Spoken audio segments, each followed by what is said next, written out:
দামাদামি করবেন না, একদম কমো। কিরে বন্ধু কি করবি? হালকা দামাদামি করে একদম কোন, আমরা আবার দামাদামি পছন্দ করি না। ভাই আমরা দামি বেশি পছন্দ করি না। আর আমরা মার্কেট ঘুরে আইছি তো, আমরা মোটামুটি একটা আইডিয়া নিয়ে নিছি। ভাই ফোনটি কিনা দাম যা আছে তার সাথে 2000 টাকা কম করে দিই।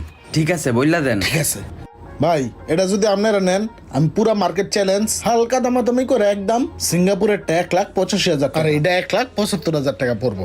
Market challenge. বন্ধু মার্কেটে তো অন্য দোকানে আর 2000 টাকা বেশি চাইছে, এনে কম আছে, আই লই। হ্যাঁ লইলি ভাই, তাহলে এই দুইটা ফোন আমাকে দুজনের দিয়ে দেন, বুঝছেন? আমাকে আবার তাড়াহুড়ো তো, এর লিগে তাড়াতাড়ি নিয়ে আমাকে আবার ভাগতে হইব। ঠিক আছে ভাই, দেন প্যাকেট করে দিতেছি। ভাই চার্জার লাগবে না? হ্যাঁ চার্জার তো মোবাইলের দাম যেহেতু কম রাখছে তাহলে চার্জারের দাম কম রাখবো। চার্জার লাগবে তো, অরিজিনাল চার্জার, একটা অরিজিনাল চার্জার দিয়ে দেন, আর দুইটা প্রোটেক্টর দিয়ে দেন, আর দুইটা ভালো মানের হেডফোন দিয়ে দেন। আচ্ছা ঠিক